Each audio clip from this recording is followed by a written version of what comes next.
नमस्कार दोस्तों, स्वागत है आपका study for public service commission में। जैसे कि आप सभी जानते हैं कि आरपीएफ सब इंस्पेक्टर के लिए जो है हमने यहाँ पे पीवाईक्यू सीरीज को जो है स्टार्ट किया हुआ है। इस वीडियो सीरीज को आप देख के जो है जीके जीएस के सारे क्वेश्चनों को बिल्कुल इजी से जो है हल कर सकते हैं।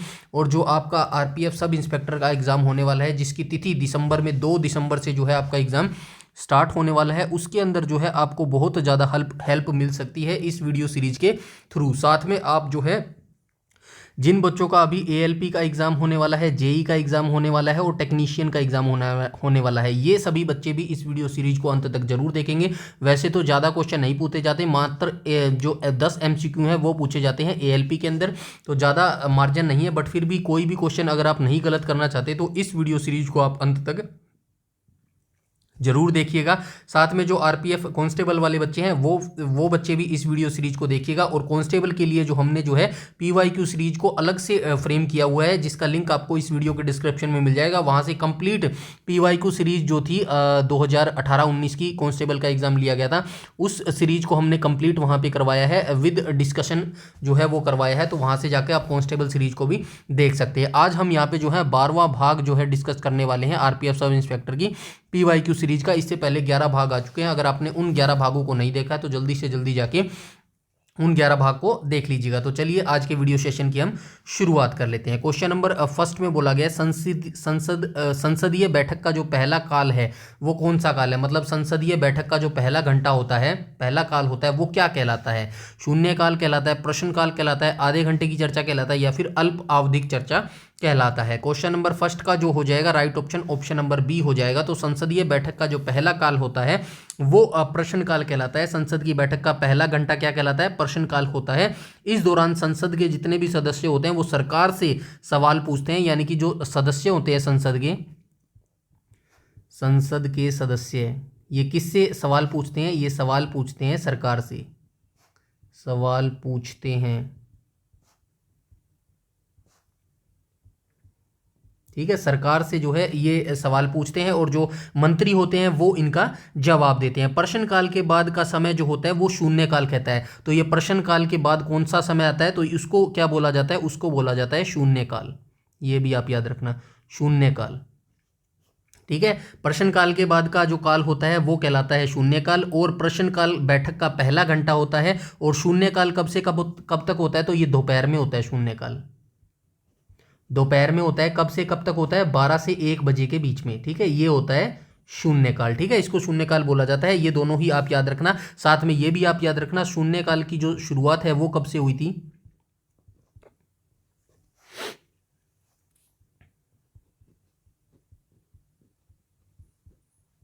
शून्यकाल की शुरुआत हुई थी 1962 से। आप याद रख सकते हैं चीन और जो भारत का युद्ध हुआ था वो भी 1962 में हुआ था, और 62 में ही शून्यकाल की शुरुआत हुई थी। चलते हैं नेक्स्ट क्वेश्चन पे।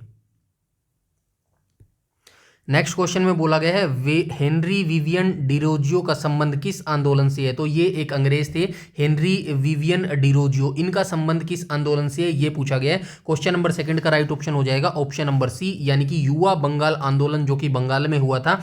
ये किसके द्वारा किया गया था तो ये जो हेनरी विवियन डिरोजियो है इन्हीं के द्वारा जो है युवा बंगाल आंदोलन किया गया था, और यही इसके संस्थापक थे। इस युवा आंदोलन के जो संस्थापक थे वो हेनरी विवियन डिरोजियो ही थे। चलते हैं नेक्स्ट क्वेश्चन पे।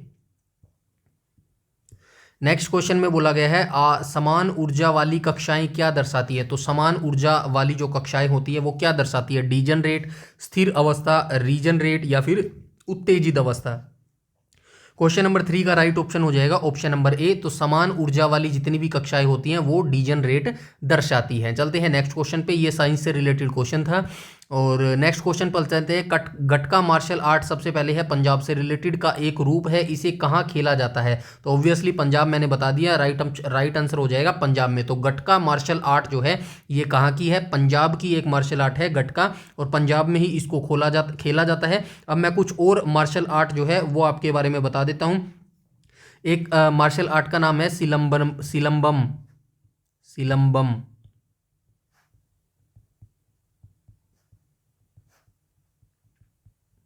तो ये जो शिलंबम मार्शल आर्ट है ये तमिलनाडु राज्य में उत्पन्न मार्शल आर्ट है। मतलब ये कहाँ की है, तमिलनाडु में। उसके बाद तमिलनाडु के बाद आप याद रखना कलारीपट्टू, ये भी एक कलारीपट्टू, ये भी एक मार्शल आर्ट है कलारीपट्टू। तो कलारीपट्टू मार्शल आर्ट जो है ये कहाँ पे खेली जाती है, तो ये खेली जाती है केरल में, केरल में ही उत्पन्न हुई है ये। ठीक है, ये आपको याद रखना है। गटका मैंने बता दिया है, गटका पंजाब में है। ये पूछ लिया जाता है, कैसे भी पूछ सकते हैं, मैच द फॉलोइंग में भी आपसे पूछ सकते हैं। जैसे कि यहाँ पे 3 नाम दे देंगे, साइड में आपको यहाँ पे 3 नाम दे देंगे, सिलम्बम, कलारीपट्टू और गटका। यहाँ पे ऊपर नीचे कर देंगे केरल, तमिलनाडु और पंजाब को ऊपर नीचे कर देंगे, तो ऐसे आपको दे देंगे। ये हो जाएगी पंजाब की, ठीक है, गटका हो जाएगी पंजाब की। ये मार्शल आर्ट है, ये तीनों ही आपको याद रखनी है। चलते हैं नेक्स्ट क्वेश्चन पे।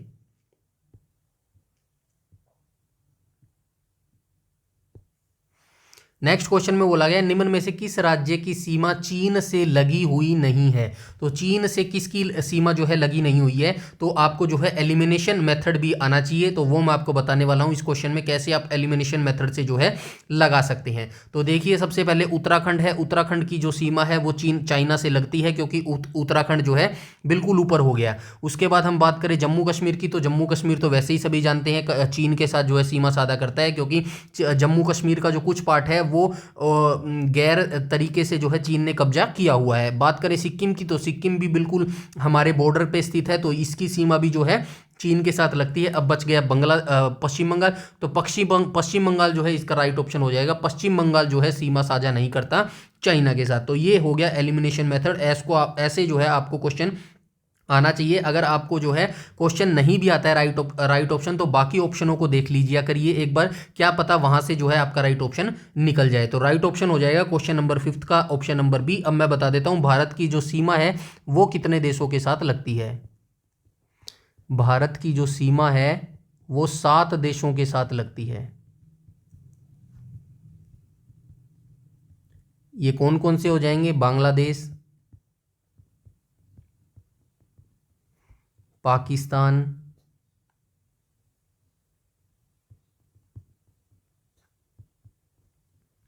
चीन, और कौन सा हो जाएगा, अफगानिस्तान हो जाएगा,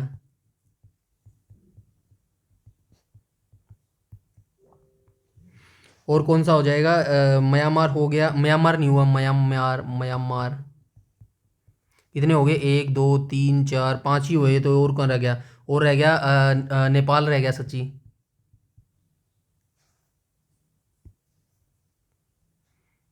नेपाल हो गया, और क्या रह गया, बांग्लादेश, पाकिस्तान, चीन, अफगानिस्तान, म्यांमार, नेपाल, भूटान हो गया एक। तो ये 7 देश हैं जो भारत के साथ सीमा बनाते हैं। अब इनकी जो है आप सीमा कितने किलोमीटर बनाते हैं ये आप थोड़ा सा याद रखना, पूछ लेता है कई बार वनडे एग्जाम्स के अंदर, वनडे एग्जाम्स के अंदर, ठीक है। तो सबसे पहले हम बात कर लेते हैं नेपाल की। तो नेपाल कितने किलोमीटर साझा करता है, ये करता है 1751 किलोमीटर,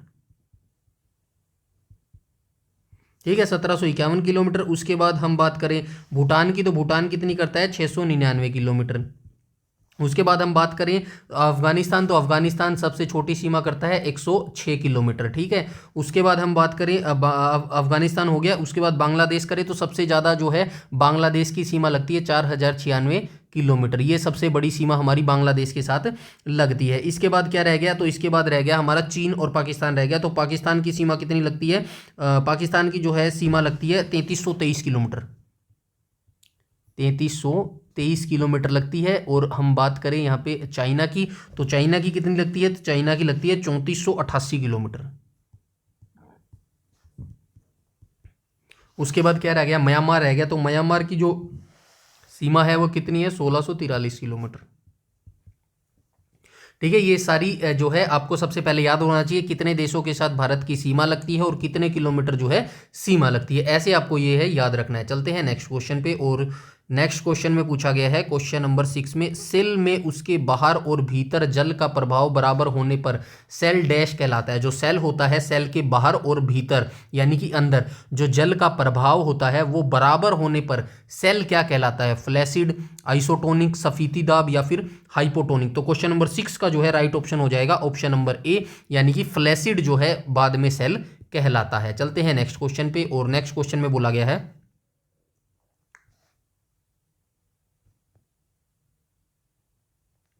क्वेश्चन नंबर 7 में बोला गया है चौथे अखिल भारतीय सचेतक विप सम्मेलन की अनुशंसा से किस योजना का जो है प्रारंभ किया गया था। चौथा अखिल भारतीय सचेतक विप सम्मेलन हुआ था, इसकी अनुशंसा से किस योजना का प्रारंभ किया गया था। यूथ पार्लियामेंट का, मॉडल पार्लियामेंट का, यंग पार्लियामेंट का, या फिर ऑल इंडिया पार्लियामेंट का। तो किसका आयोजन किया गया था, तो राइट ऑप्शन हो जाएगा ऑप्शन नंबर ए, यानी कि चौथे अखिल भारतीय सचेतक सम्मेलन की अनुशंसा से जो है यूथ पार्लियामेंट की जो है शुरू किया गया था, प्रारंभ किया गया था। आपसे यह भी पूछा जा सकता है यूथ पार्लियामेंट का जो प्रारंभ है वो किसके सम्मेलन की अनुशंसा से किया गया था। तो याद रखना है चौथे अखिल भारतीय सचेतक विप सम्मेलन की अनुशंसा से जो है इसको जो है आरंभ किया गया था। क्वेश्चन नंबर 7 का राइट ऑप्शन हो जाएगा ऑप्शन नंबर ए। और युवा संसद की शुरुआत कब हुई थी।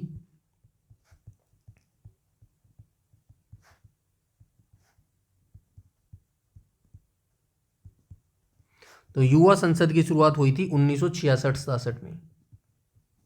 ठीक है, चलते हैं नेक्स्ट क्वेश्चन पे। और नेक्स्ट क्वेश्चन में बोला गया है निम्न में से किस धर्म में जो है ईस्टर और गुड फ्राइडे जो है मनाया जाता है। तो ईस्टर और गुड फ्राइडे जो है ये सिख, पारसी, इस्लाम और ईसाई धर्म में जो है ये मनाया जाता है गुड फ्राइडे। क्वेश्चन नंबर 8 का जो है राइट ऑप्शन हो जाएगा ऑप्शन नंबर डी। आपको ये याद रखना है गुड फ्राइडे को ईसाई धर्म में जो है शोक दिवस के तौर पर मनाया जाता है, शोक।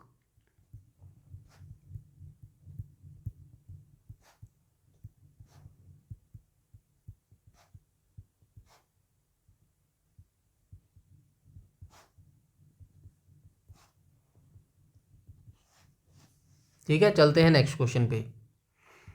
नेक्स्ट क्वेश्चन में बोला गया ये शोक दिवस के तौर पे मनाया जाता है।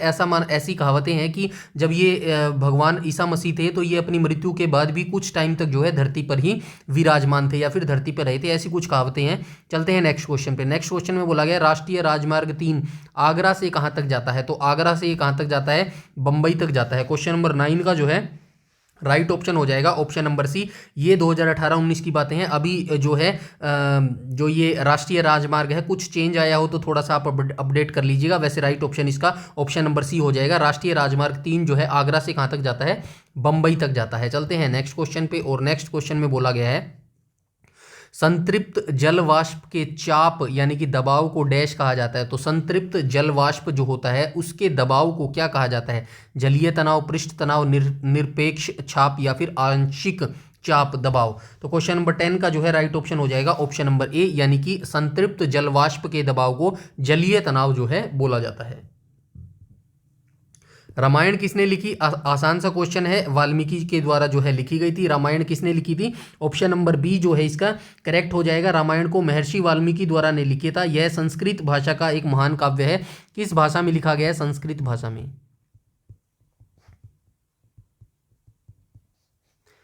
वाल्मीकि जी ने लिखी है।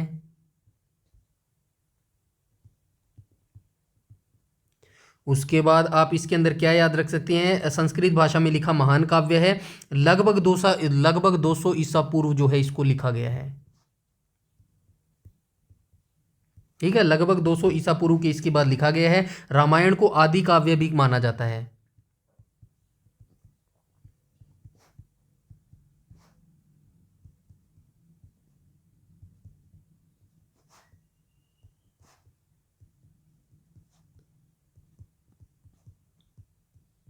ठीक है, आदि काव्य भी जो है इसको माना जाता है। और इसके अंदर जो है रामायण को कितने कांडों में बांटा गया है, तो रामायण को 7 कांडों के अंदर बांटा गया है।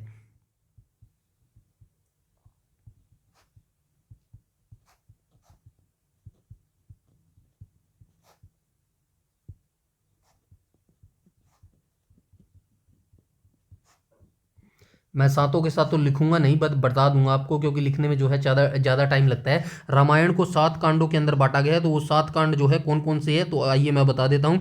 बाल कांड हो गया, अयोध्या कांड हो गया, अरण्य कांड हो गया, किष्किंधा कांड हो गया, सुंदर कांड हो गया, लंका कांड हो गया और उत्तर कांड हो गया। तो ये सभी 7 कांड जो है रामायण को 7 कांडों के अंदर बांटा गया है। उसके बाद एक लाइन और याद रखना, तुलसीदास ने भी रामायण पर जो है रामचरितमानस लिखी है। तो रामचरितमानस जो है, रामचरित मानस ये किसने लिखी है, तुलसीदास ने लिखी है, तुलसीदास। ठीक है, तो इतनी बेसिक जानकारी आपको होनी चाहिए। रामायण किसने लिखी है? वाल्मीकि ने लिखी है। कब लिखी है? 200, लगभग 200 ईसा पूर्व लिखी है। संस्कृत भाषा में लिखा गया है। रामायण को आदिकाल भी माना जाता है। रामायण को 7 कांडों में बांटा गया है, नाम मैं बता चुका हूं। और रामचरितमानस किसने लिखी है? तो ये तुलसीदास ने ही लिखी है रामायण के ऊपर। चलते हैं नेक्स्ट क्वेश्चन पे। नेक्स्ट क्वेश्चन में कहा गया भारतीय संविधान में जीवन का आधार क्या है? मूल नियमावली, राज्य के नीति निर्देशक सिद्धांत, मौलिक कर्तव्य या फिर मौलिक अधिकार। तीनों गलत हो जाएंगे। राइट ऑप्शन हो जाएगा option number D. Question number 12 का जो है राइट ऑप्शन हो जाएगा ऑप्शन नंबर डी। भारतीय संविधान में जो जीवन का अधिकार है वो हो जाएगा मौलिक अधिकार। उसके बाद हम बात कर चुके हैं मौलिक अधिकार जो है ये 14 से अनुच्छेद 14 से 18 के बीच में है। और जो कंप्लीट अनुच्छेद है वो मैं आपको बता देता हूँ। जो समानता का अधिकार है वो समानता का अधिकार, ये मैं बता चुका हूँ हर बार आपको। उसके बाद स्वतंत्रता का अधिकार, स्वतंत्रता का अधिकार 14 से 18 हो जाएगा। ये 19 से 22 हो जाएगा। उसके बाद आ जाएगा जो हो जाएगा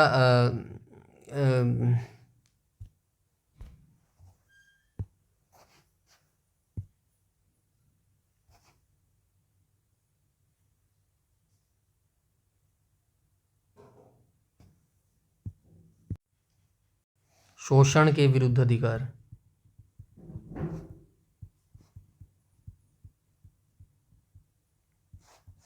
ये हो जाएगा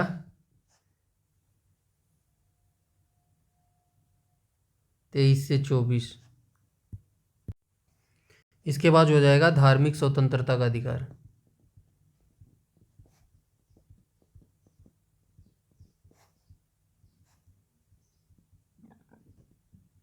ये हो जाएगा 25 से 28। उसके बाद हो जाएगा सांस्कृतिक शैक्षिक का अधिकार, जो सांस्कृतिक और शैक्षिक अधिकार होता है,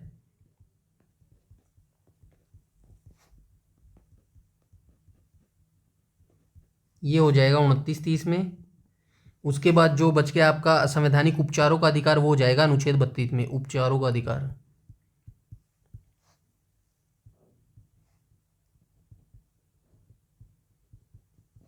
ये हो जाएगा 32 के अंदर। ठीक है, ये सारी चीजें आप याद रखना। चलते हैं हम हमारे नेक्स्ट क्वेश्चन पे। उसके बाद कहा गया है क्वेश्चन नंबर 13 में, तो क्वेश्चन नंबर 13 में क्या कहा गया है? मुगल शासक ने दीन ए इलाही की शुरुआत की थी। तो किस मुगल शासक ने जो है दीन ए इलाही की शुरुआत की थी? सबसे पहले आप याद रखना 1582 में जो है दीन ए इलाही की शुरुआत की गई थी। किसके द्वारा की गई थी? अकबर के द्वारा जो है शुरू की गई थी। अकबर के बेटे का क्या नाम था? जहांगीर था। ठीक है, ये आप याद रखना। और जहांगीर के बेटे का क्या नाम था? शाहजहां था। हुमायूं किसका पिता था? तो हुमायूं था अकबर का पिता। ठीक है, ये सारी जानकारी आपको ऐसे ही याद होनी चाहिए। अकबर के जन्म की बात करें तो कब हुआ था? 1542 में हुआ था। कब हुआ था? तो इनका जो जन्म है वो हुआ था 1542 में, अक्टूबर 1542 में जो है इनका जन्म हुआ था। कहाँ हुआ था इनका जन्म? तो अमरकोट में इनका जो है जन्म हुआ था। और मृत्यु कब हुई थी? मृत्यु हुई थी 1606 में, 1605 में, माफ कीजिएगा, 1605 में जो है इनकी मृत्यु हुई थी। और इन्हीं के मृत्यु के बाद जो है जहांगीर सिंहासन पर बैठा था। और इतनी जानकारी आपको रखनी चाहिए याद। और जो फतेहपुर सीकरी का निर्माण भी इनके द्वारा किया गया था। और जो दीन ए इलाही की शुरुआत है वो 1582 में हुई थी। चलते हैं नेक्स्ट क्वेश्चन पे। क्वेश्चन नंबर 14 में कहा गया है पहले राष्ट्रमंडल खेल कब आयोजित किया गया था? तो पहले जो राष्ट्रमंडल खेल थे वो कब आयोजित किए गए थे? 1942, 1914, 1990, 1930। तो राइट ऑप्शन हो जाएगा क्वेश्चन नंबर 14 का ऑप्शन नंबर डी। तो राष्ट्रमंडल खेलों की जो शुरुआत है 1930 में हुई थी। कहाँ पे हुई थी? कनाडा के हैमिल्टन में।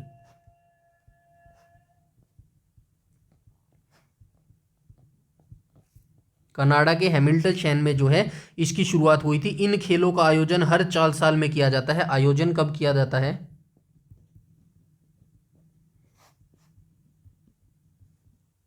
आयोजन जो है 4 साल के अंदर जो है किया जाता है। 1950 तक इस खेल को जो है ब्रिटिश अंपायर गेम्स कहा जाता था। 1950 तक जो है 30 में शुरुआत हुई, 1950 तक इसे ब्रिटिश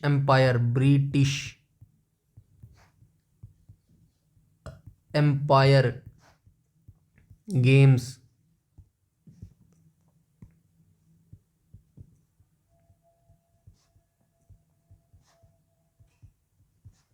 कहा जाता था। बट उसके बाद जो है जो 1950 तक जो है इसको कहा जाता लगा, ब्रिटिश एम्पायर गेम्स कहा जाता था। लेकिन साल 1978 के बाद जो है इसका परमानेंट नाम कर दिया गया। क्या नाम कर दिया गया? राष्ट्रमंडल खेल जो है इसका 1978 में जो है सर्वसम्मानित से इसे कॉमनवेल्थ गेम्स, 1978 में जो है कॉमनवेल्थ गेम्स, कॉमनवेल्थ गेम्स या राष्ट्रमंडल खेल, ठीक है। तो ये जानकारी आप रखना, 1978 में जो है परमानेंट इसका नाम राष्ट्रमंडल खेल कर दिया गया। चलते हैं नेक्स्ट क्वेश्चन पे। नेक्स्ट में कहा गया निम्न में से क्या दौड़ प्रतियोगिता में दौड़ की समापन पद्धति से संबंधित नहीं है? Shoulder shrug, dip, run through या फिर अप्रोच रन। क्वेश्चन नंबर 15 का राइट ऑप्शन हो जाएगा ऑप्शन नंबर डी, यानी कि जो अप्रोच रन है ये दौड़ प्रतियोगिता में दौड़ की समापन पद्धति से संबंधित नहीं है, अप्रोच रन। चलते हैं नेक्स्ट क्वेश्चन में। नेक्स्ट क्वेश्चन में कहा गया है वॉलीबॉल खेल का क्रीड़ा स्थल क्या कहलाता है? मतलब जो वॉलीबॉल जहाँ पे खेलते हैं, ये एक मैदान लगा लो, वॉलीबॉल इसी के अंदर खेले जाते हैं। यहाँ पे एक जो है नेट लगा होता है, नेट लगने के बाद यहाँ पे जो है जो खिलाड़ी हैं वो खेलते हैं और ये जो है उछल उछल कर जो है बॉल को इससे यहाँ पर फेंकते हैं, यहाँ से यहाँ पर फेंकते हैं। तो ये जो मैदान है इसको क्या कहा जाता है? कोर्ट, डायमंड, रिंक या फिर फील्ड। तो हॉकी को जो है फील्ड बोला जाता है, ठीक है, ये आप याद रखना। उसके बाद क्वेश्चन नंबर जो 16 है उसको जो राइट ऑप्शन हो जाएगा वो हो जाएगा ऑप्शन नंबर ए। तो इस वॉलीबॉल खेल के जो क्रीड़ा स्थल है इसको कोर्ट बोला जाता है, हॉकी वाले जो मैदान है उसको फील्ड बोला जाता है। चलते हैं नेक्स्ट क्वेश्चन पे।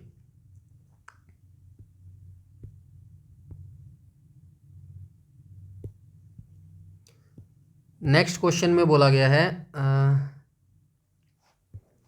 डीएनए में विशेष स्थानों पर कट किसके द्वारा निर्मित होते हैं? जो डीएनए होता है हमारा डीएनए, जैसे कि पेरेंट्स से जो बच्चे होते हैं, पेरेंट्स से जो बच्चे पैदा होते हैं उन्हीं के पेरेंट्स के ही डीएनए जो है वो बच्चे के अंदर जाते हैं। यानी कि जो बच्चा सीखता है, जो बोलता है डेली रूटीन में, जो उसका बिहेवियर होता है वो माता पिता से कहीं ना कुछ मिलता जुलता होता है, और ये होता है डीएनए की वजह से। तो डीएनए में विशेष स्थान पर कट किसके द्वारा निर्मित होते हैं? तो किसके द्वारा निर्मित होते हैं? क्वेश्चन नंबर 17 का राइट ऑप्शन हो जाएगा ऑप्शन नंबर ए, यानी कि एंडोन्यूक्लियस के द्वारा जो है डीएनए में विशेष स्थानों पर कट द्वारा निर्मित होते हैं। चलते हैं नेक्स्ट क्वेश्चन पे। क्वेश्चन नंबर 18 में कहा गया सातवाहनों द्वारा उपयोग किया जाने वाला तांबा और चांदी का मिश्रण क्या कहलाता था? तो क्या कहलाता था? तो ये कहलाता था पोटीन। प्रोटीन नहीं है, प्रोटीन है। क्वेश्चन नंबर 18 का जो है राइट ऑप्शन हो जाएगा ऑप्शन नंबर सी। तो सातवाहनों द्वारा उपयोग किया जाने वाला तांबा और चांदी का मिश्रण क्या कहलाता था? प्रोटीन किया जाता था। वैसे सातवाहनों के द्वारा जो थोक मात्रा में जो मुद्रा इस्तेमाल की जाती थी, इन्होंने शीशों के जो सिक्के हैं वो इन्होंने ज़्यादा मात्रा में जारी किए थे। स्थापना किसने की थी?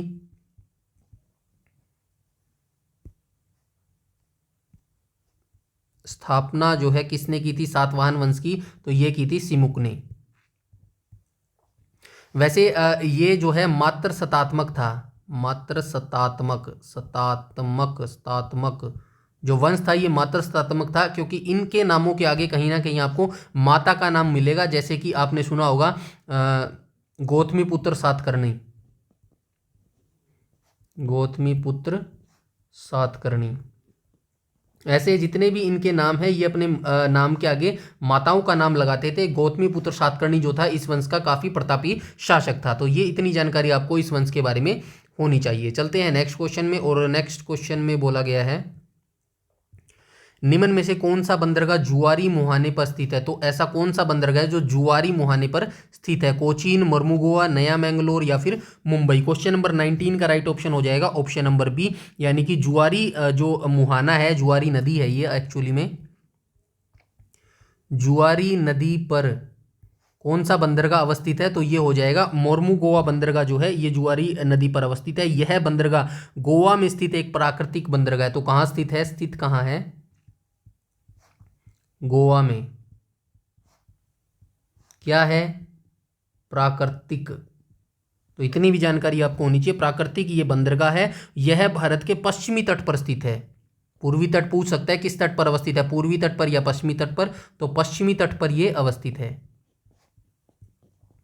ऐसे है ना भारत का मैप, ऐसे करके ये पश्चिमी हो गया, और ये यहाँ से जो कट करके श्रीलंका, फिर यहाँ पे तमिलनाडु वगैरह आ जाते हैं, ये हो गया पूर्वी तट। ठीक है, तो ये पश्चिमी तट पर जो है अवस्थित है मोरमुगोवा बंदरगाह। और इस बंदरगाह की जो स्थापना है कब हुई थी, स्थापना हुई थी 1885 में। 1885 में जो है इसकी स्थापना हुई थी। याद कैसे रख सकते हैं, 1885 में एक और बड़े जो है दल की स्थापना हुई थी, इंडियन नेशनल कांग्रेस, यानी कि भारतीय राष्ट्रीय कांग्रेस, ऐसे याद रख सकते हैं। ठीक है, कांग्रेस की भी स्थापना जो है 1885 में हुई थी। कहाँ पर हुई थी, बंबई में हुई थी। ठीक है, ये भी आपको याद रखना। चलते हैं नेक्स्ट क्वेश्चन पे। नेक्स्ट क्वेश्चन में बोला गया है, क्वेश्चन नंबर 20 की बात कर रहे हैं हम। निम्न में से कौन सी सरकारी योजना दुर्घटना बीमा के लिए है। तो इनमें से कौन सी जो योजना है इन चार ऑप्शनों में से जो दुर्घटना बीमा के लिए है, make in India, Beti Bachao Beti Padhao तो बिल्कुल नहीं हो सकती, अटल पेंशन योजना या फिर प्रधानमंत्री सुरक्षा बीमा योजना। तो क्वेश्चन नंबर 20 का राइट ऑप्शन हो जाएगा ऑप्शन नंबर डी। तो ये प्रधानमंत्री सुरक्षा बीमा योजना जो है सरकारी योजना दुर्घटना बीमा के लिए है। अब थोड़ी सी बात कर लेते हैं, मेक इन इंडिया की स्थापना कब हुई थी। ये हुई थी 2014 में जो है इसकी शुरुआत हुई थी मेक इन इंडिया की। उसके बाद बात करें बेटी पढ़ाओ बेटी पढ़ाओ की योजना की शुरुआत कब हुई थी, तो ये हुई थी 2015 के अंदर। हरियाणा से ये शुरुआत हुई थी बेटी बचाओ बेटी पढ़ाओ की। उसके बाद अटल पेंशन योजना की बात करें तो 2015 में इसकी शुरुआत हुई थी। और इसके बाद हम बात करें प्रधानमंत्री सुरक्षा बीमा योजना की, तो ये भी 2015 में शुरू हुई थी। इनके ईयर्स भी आप याद कर लेना, एक्चुअल में इनके ईयर्स ही पूछे जाते हैं वनडे एग्जाम्स के अंदर। ठीक है, तो ये ईयर्स भी याद रखना। चलते हैं नेक्स्ट क्वेश्चन पे। क्वेश्चन नंबर नेक्स्ट में बोला गया है, मार्च और जून के बीच उगाई जाने वाली फसलें क्या कहलाती हैं। तो मार्च और जून के बीच में जो है फसलें उगाई जाने वाली कौन सी कहलाती हैं, ग्रीष्मकालीन फसलें, रेशेदार फसलें, खरीफ की फसलें या फिर शीतकालीन फसलें। क्वेश्चन नंबर 21 का जो है राइट ऑप्शन हो जाएगा ऑप्शन नंबर ए, यानी कि ग्रीष्मकालीन फसलें जो है इनको बोला जाता है। आइए एक बार देख लेते हैं, रबी की फसल कौन सी होती है, खरीफ की फसल कौन सी होती है, जायद की फसल कौन सी होती है। ठीक है, ये देख लेते हैं एक बार। तो आइए देख लेते हैं इनको। बात करते हैं, कहाँ गया, हाँ ठीक है। रबी की फसलों में क्या क्या आता है, तो रबी की फसल में आ जाता है गेहूं, चना, जौ, सरसों, मटर। कुछ रह गया हो तो वो आप इंक्लूड कर देना कमेंट के अंदर। ठीक है, तो रबी की फसल में आ जाता है गेहूं, चना, जौ, सरसों, मटर। खरीफ की फसल में क्या आता है, तो खरीफ की फसल में आता है धान, यानी कि चावल जिसको बोला जाता है। तो ये आ जाएगा धान या फिर चावल लिख लो, कोई बात नहीं, चावल आ जाएगा। इसके बाद गन्ना आ जाएगा, बाजरा आ जाएगा,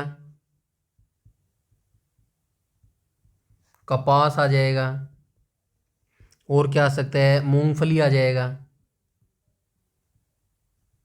मूंगफली, और क्या रह गया, और जूट रह गया सच्ची।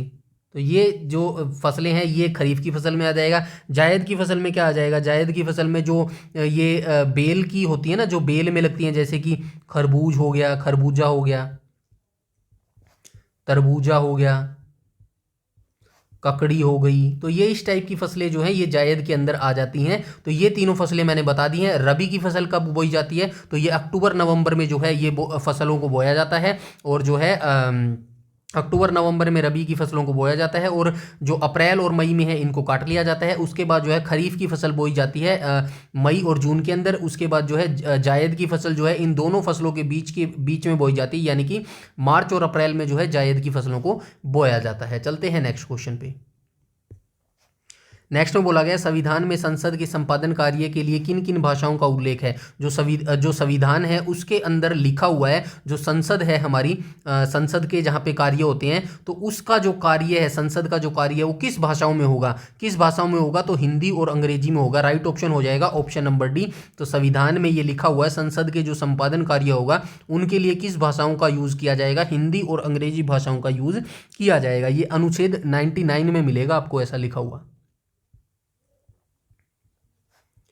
अनुच्छेद 99 में आपको जो है ये चीज़ मिलेगी, मसौदा संविधान 1948।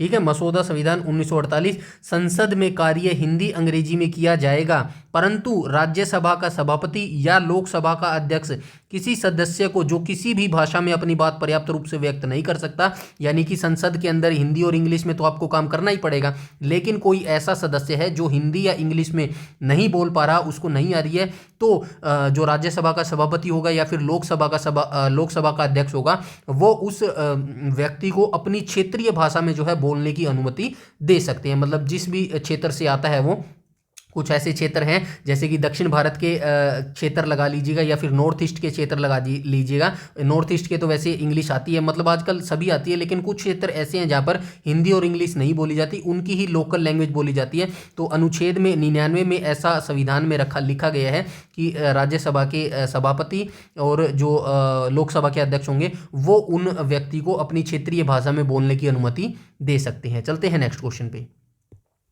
नेक्स्ट क्वेश्चन बोला गया, बोस्पोरस जल संधि निम्न में से किसे जोड़ती है? तो बोस्पोरस जल संधि है, ये किसको जोड़ती है? तो ये जोड़ती है ऑप्शन नंबर बी, काला सागर और मरमरा सागर को ये जोड़ती है। तो बोस्पोरस संधि किसको जोड़ती है? काला सागर और मरमरा सागर को जोड़ती है। चलते हैं नेक्स्ट क्वेश्चन पे। और नेक्स्ट क्वेश्चन में बोला गया है, राष्ट्र ध्वज और राष्ट्रगान का सम्मान करना है। तो राष्ट्र ध्वज और राष्ट्रगान का सम्मान करना मूल नियमावली है, नीति के निर्देशक सिद्धांत है, मौलिक अधिकार है या फिर मौलिक कर्तव्य है। क्वेश्चन नंबर 24 का जो है राइट ऑप्शन हो जाएगा ऑप्शन नंबर डी। तो ये हमारे मौलिक कर्तव्य हैं, जो राष्ट्र ध्वज और राष्ट्रगान का सम्मान करना एक मौलिक कर्तव्य है। तो मौलिक कर्तव्य किसके अंदर है? अनुच्छेद 51 के अंदर।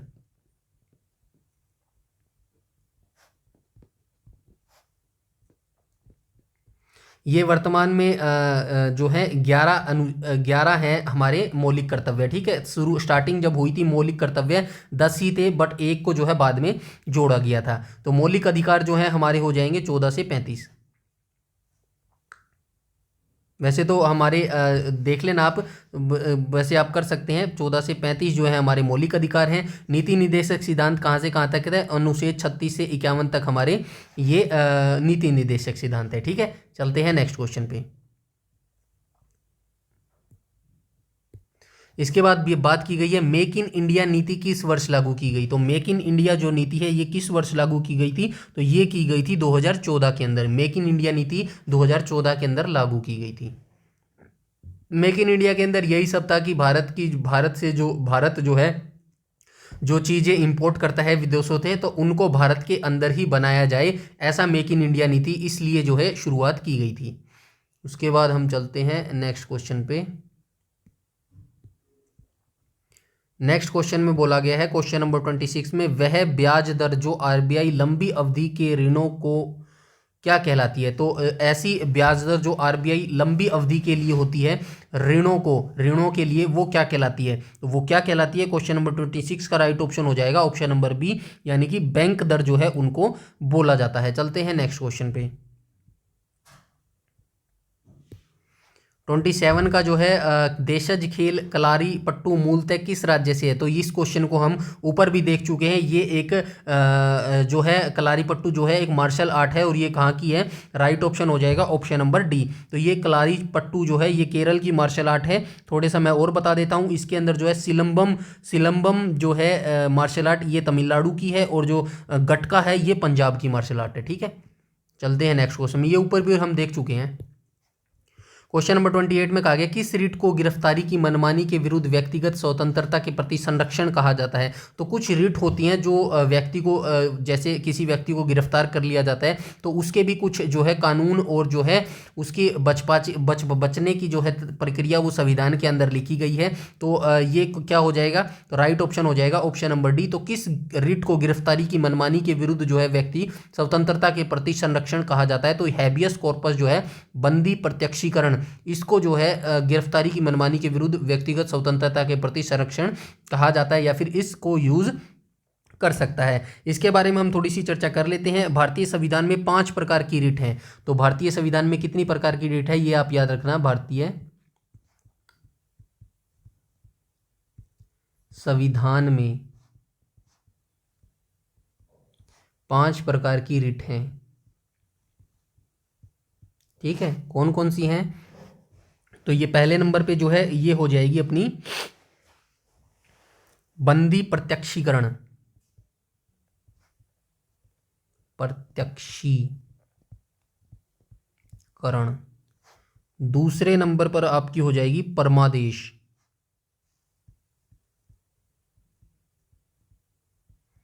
तीसरे नंबर पर हो जाएगी उत्प्रेषण। फोर्थ नंबर पर हो जाएगी निषेध। और अंत में हो जाएगी अधिकार परीक्षा।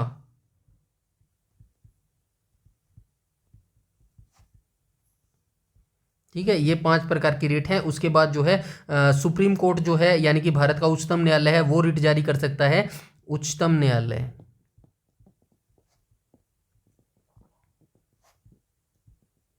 और उच्च न्यायालय यानी कि हाई कोर्ट, तो ये रिट जारी कर सकते हैं। उच्च न्यायालय कर सकता है अनुच्छेद 226 के तहत और उच्चतम न्यायालय कर सकता है अनुच्छेद 32 के तहत। ठीक है, चलते हैं नेक्स्ट क्वेश्चन पे। मुफ्त और अनिवार्य शिक्षा भारत के किस आयु वर्ग के बच्चों के लिए सुनिश्चित की गई है? तो 6 से 14 वर्ष इसका राइट ऑप्शन हो जाएगा। क्वेश्चन नंबर 29 का जो है राइट ऑप्शन हो जाएगा ऑप्शन नंबर बी। मुफ्त और अनिवार्य शिक्षा जो है भारत में किस आयु वर्ग के बच्चों के लिए सुनिश्चित की गई है? तो 6 से 14 वर्ष के आयु तक के बच्चों के लिए सुनिश्चित की गई है। उसके बाद चलते हैं हम नेक्स्ट क्वेश्चन पे। कौन निशानेबाजी के खेल से संबंधित नहीं है? तो ऐसा कौन सा है? राज्यवर्धन सिंह राठौड़ तो बिल्कुल निशानेबाजी से संबंधित है, तो ये तो इसका राइट ऑप्शन हो नहीं सकता। जीतू राय अभिनव बिंद्रा भी इनसे संबंधित है, राइट ऑप्शन हो जाएगा option number B. Sushil Kumar जो है ये निशानेबाजी के खेल से संबंधित नहीं रखते। तो सुशील कुमार कौन सा खेल खेलते हैं? ये कुश्ती का खेल खेलते हैं। ठीक है, चलते हैं नेक्स्ट क्वेश्चन पे। उसके बाद क्वेश्चन नंबर 31 में कहा गया है, सम्राट अशोक से रिलेटेड ये क्वेश्चन है। अशोक ने धर्म प्रचार के लिए किस नए पद का निर्माण किया था? समाहर्ता, राजकुश, बोधिसव या फिर धर्म महापात्र? धम्म महापात्र राइट ऑप्शन हो जाएगा ऑप्शन नंबर डी। तो अशोक ने धर्म प्रचार के लिए जो है धम्म महापात्र का जो है नए पद का जो है निर्माण किया था। अब आप अशोक के बारे में सुन लीजिएगा। सम्राट अशोक थे ये मौर्य साम्राज्य से रिलेटेड थे, मौर्य साम्राज्य से रिलेटेड थे और मौर्य साम्राज्य से तीसरे शासक थे ये। इनसे पहले कौन कौन थे? तो इनसे पहले थे चंद्रगुप्त मौर्य,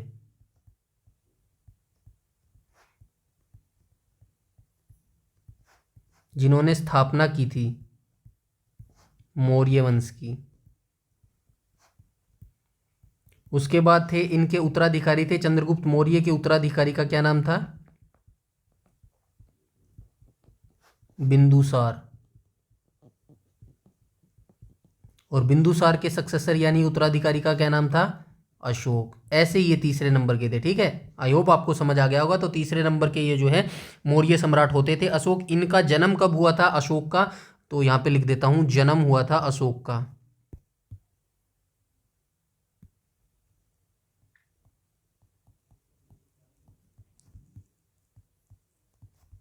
304 ईसा पूर्व।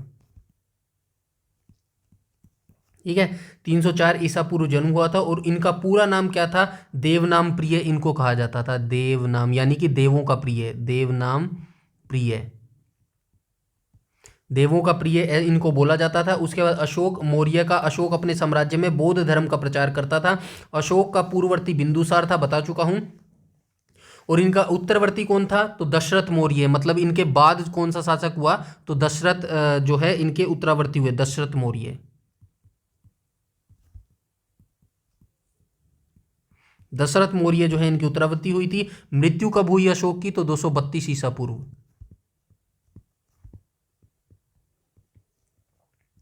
232 ईसा पूर्व जो है इनकी मृत्यु हो गई थी। इनके जीवन काल का एक महत्वपूर्ण युद्ध था,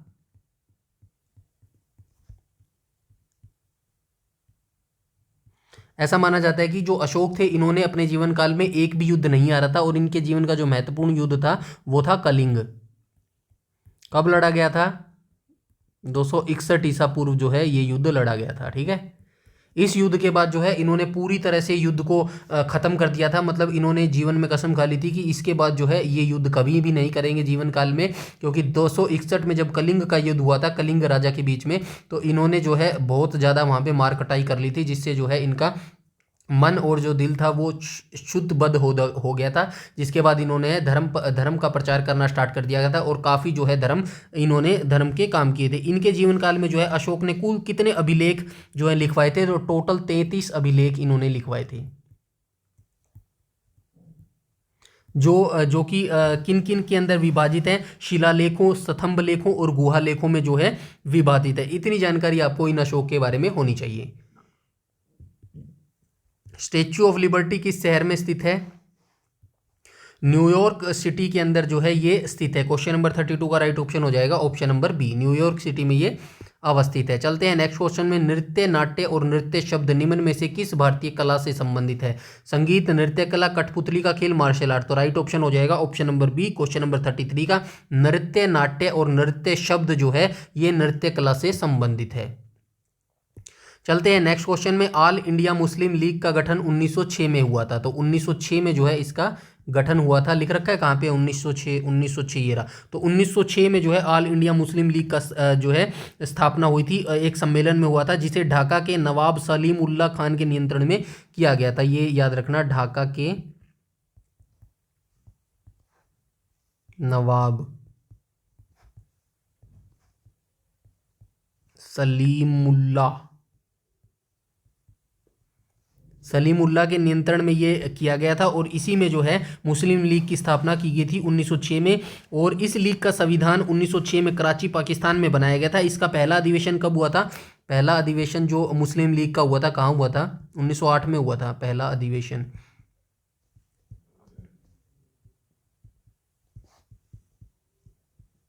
1908 में जो है पहला अधिवेशन हुआ था। कहाँ पे हुआ था? अमृतसर पंजाब में जो है।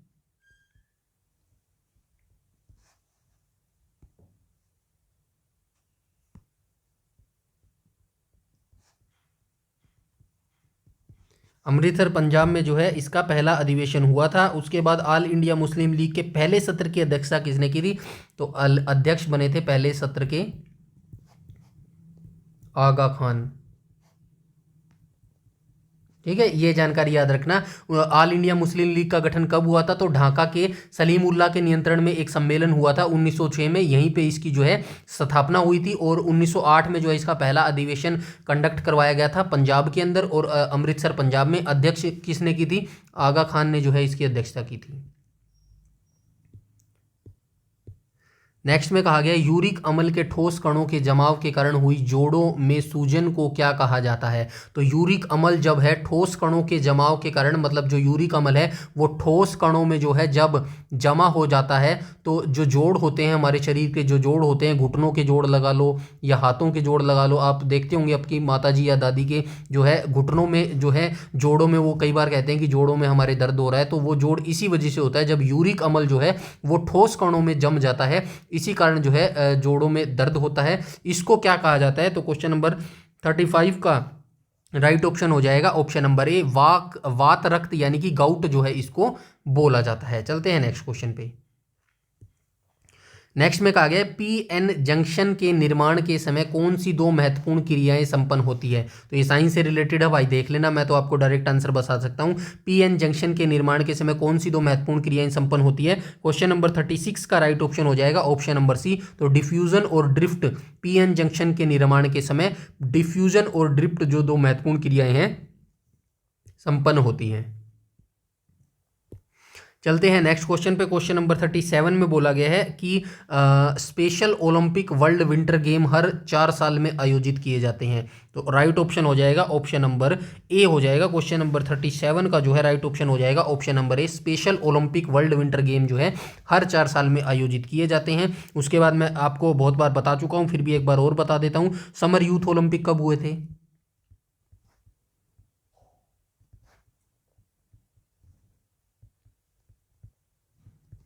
शीतकाल शीतकालीन ओलंपिक और आधुनिक ओलंपिक।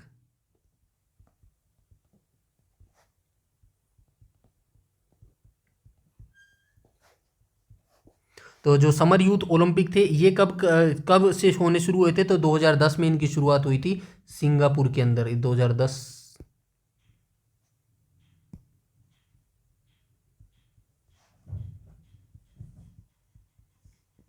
सिंगापुर में इनकी शुरुआत हुई थी। शीतकालीन की बात करूं तो 1924 में जो है इनकी शुरुआत हुई थी फ्रांस में। और आधुनिक ओलंपिक के बारे में आप सभी जानते हैं, 1896 में इनकी शुरुआत हुई थी यूनान की राजधानी एथेंस के अंदर।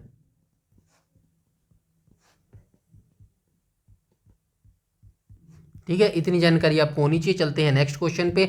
नेक्स्ट में बोला गया किस प्रक्रिया में सिस्टम अपने बाह्य के वातावरण से निरपेक्ष रहता है जिससे अवशोषित या उत्सर्जित ऊष्मा का मान शून्य होता है? तो क्या होता है शून्य का मान? क्वेश्चन नंबर 38 का राइट ऑप्शन हो जाएगा ऑप्शन नंबर ए, रुद्धोष्म प्रक्रम ये होता है। चलते हैं नेक्स्ट क्वेश्चन पे। नेक्स्ट में कहा गया है कार्बोहाइड्रेट जो जल अपघटन में मोनोसेक्राइड्स की 2 से 10 इकाई तक उत्पन्न करता है क्या कहलाता है? तो कार्बोहाइड्रेट जो होता है जो जल अपघटन में मोनोसेक्राइड्स की 2 से 10 इकाई तक उत्पन्न करता है कहलाता है। तो क्या कहलाता है? क्वेश्चन नंबर 39 का जो है राइट ऑप्शन हो जाएगा तो राइट ऑप्शन हो जाएगा ऑप्शन नंबर सी। तो ये क्या कहलाता है? तो ओलिगोसैक्राइड्स जो है ये कहलाता है। चलते हैं नेक्स्ट क्वेश्चन पे। नेक्स्ट क्वेश्चन में बोला गया राम सेतु परियोजना के माध्यम से किसे जोड़ा जा रहा है? तो राम सेतु परियोजना के माध्यम से जो है ये किसे जोड़ा जा रहा है? किसे जोड़ा जा रहा है भाई? ये कच्छ की रानी ये तो नहीं है। तो राइट ऑप्शन हो जाएगा ऑप्शन नंबर डी, मन्नार की खाड़ी और पाक की खाड़ी को जो है ये जोड़ा जा रहा है राम सेतु परियोजना के माध्यम से। तो राम सेतु परियोजना के माध्यम से किसे जोड़ा है? मन्नार की खाड़ी और पाक की खाड़ी को ये जोड़ा जा रहा है। चलते हैं नेक्स्ट क्वेश्चन पे।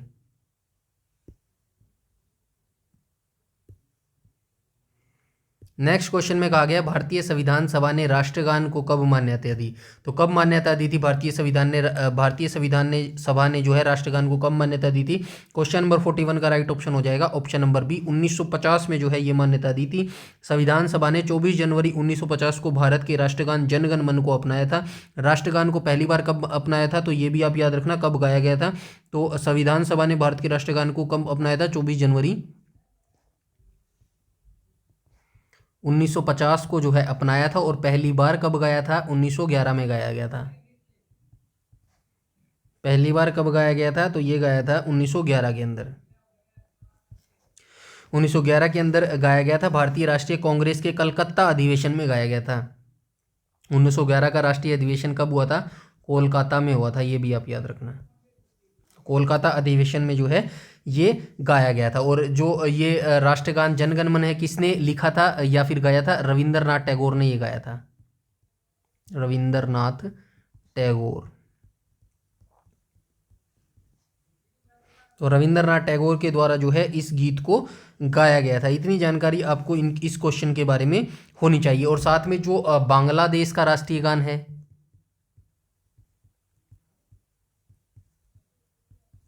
बांग्लादेश का राष्ट्रगान क्या है पता है कोई?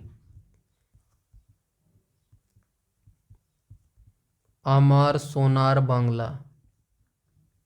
इसको भी जो है इसको भी जो है रविंद्रनाथ टैगोर के द्वारा ही गाया गया था। चलते हैं नेक्स्ट क्वेश्चन पे। नेक्स्ट क्वेश्चन में बोला गया है क्वेश्चन नंबर 42 में बोला गया है देश के न्यायिक मामलों में भारत सरकार को परामर्श देने का कर्तव्य किसका होता है? तो ये होता है महान्यायवादी का होता है। और जो महान्यायवादी होते हैं ये होते हैं अनुच्छेद 76 के अंदर।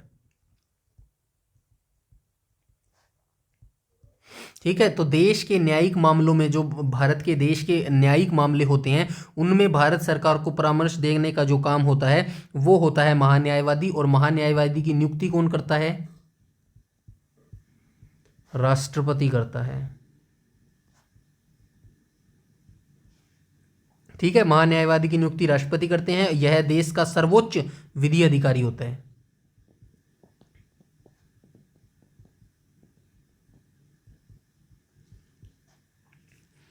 और भारत के महान्यायवादी का पद का प्रावधान जो है अनुच्छेद 76 में बता चुका हूँ। सरकार को कानूनी सलाह देने का काम राज्य का महाधिवक्ता करता है। और राज्य में सेम यही काम कौन करता है? महाधिवक्ता करता है। ठीक है, सेम काम जो ये महान्यायवादी केंद्र में करते हैं, राज्य के अंदर वो काम महाधिवक्ता करते हैं। ठीक है, इतनी जानकारी आपको होनी चाहिए। और ये जो महाधिवक्ता है ये किस अनुच्छेद के अंदर होते हैं, तो ये होते हैं अनुच्छेद 165 के अंदर।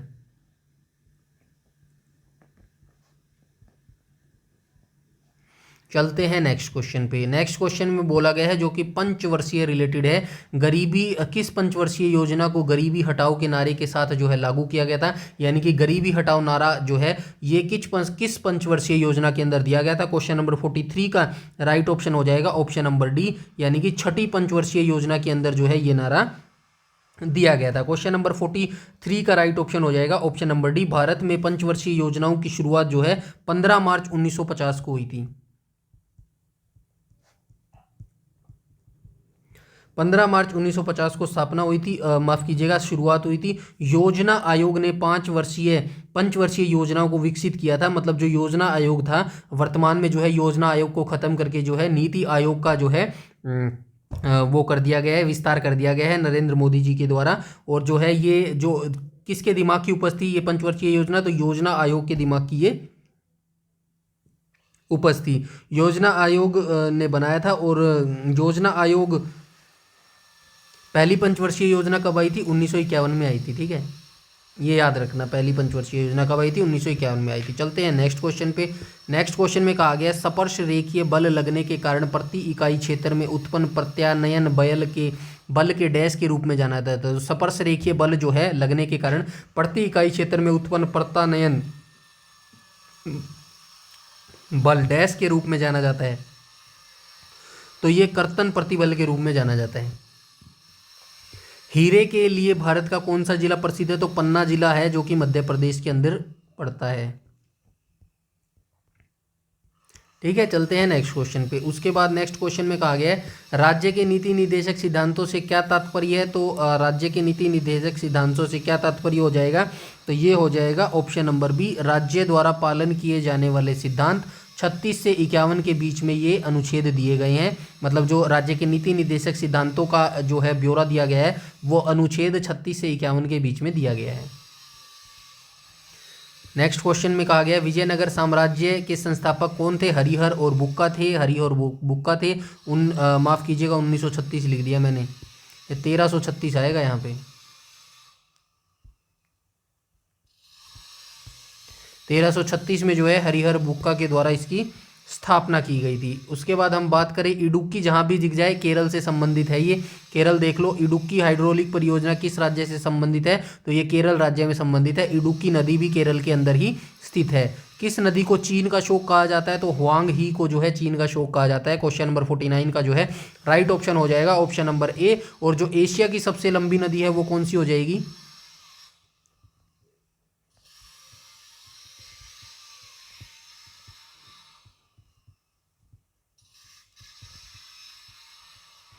तो ये हो जाएगी यांगत्ची। ये जो भी है यांगत्ची नदी है। ठीक है, देख लेना कैसे है।